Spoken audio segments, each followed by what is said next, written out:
ये कथा मेरे पिता ने मुझे सुनाई थी।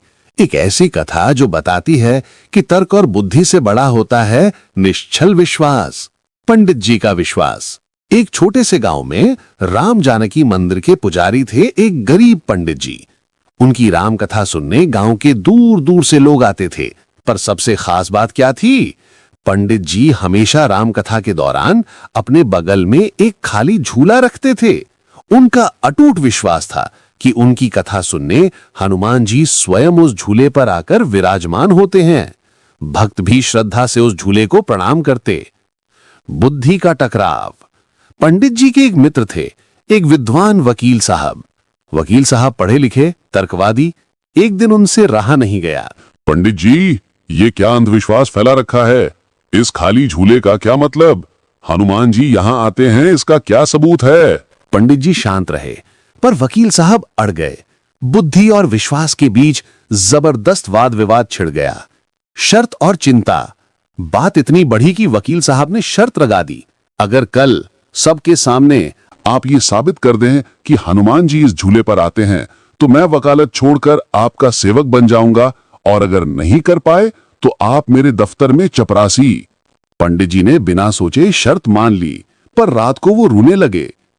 पंडित जी, हे संकट मोचन, मैंने क्या कर दिया? मुझे पता है आप आते हैं, पर मैं साबित कैसे करूं? मेरी इज्जत रख लो प्रभु। हनुमान जी का चमत्कार। मंगलवार आया, राम कथा शुरू हुई। भीड़ टकटकी लगाए स्थिर झूले को देख रही थी। कथा समाप्त हुई। वकील साहब जीत की मुस्कान लिए खड़े थे। पंडित जी आंखें बंद करके भजन गाना शुरू करते हैं। उनकी आंखों से आंसू बह रहे हैं। तभी पंडित जी ने आंखें बंद कर रामधुन गाना शुरू किया। आज उनके स्वर में इतनी करुणा थी, इतना समर्पण था कि उत्साह से।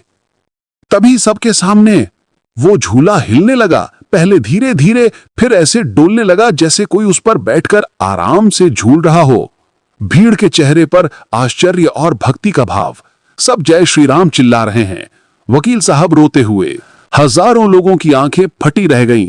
वकील साहब का घमंड चूर चूर हो गया।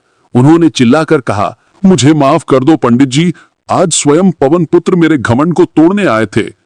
पंडित जी आंखें खोलते हैं, वकील उनके चरणों में पड़े हैं। सच है, प्रभु बुद्धि वाले के बुलाने पे नहीं आते, वो तो सिर्फ उसके लिए आते हैं जो निश्चल है, सरल है, जिसके पास सिर्फ और सिर्फ प्रभु का सहारा है। क्या आप भी ऐसा ही मानते हैं? अपनी राय कमेंट में बताएं और जय श्री राम जरूर लिखें। इस अद्भुत कथा को लाइक और शेयर करें। जय श्री राम।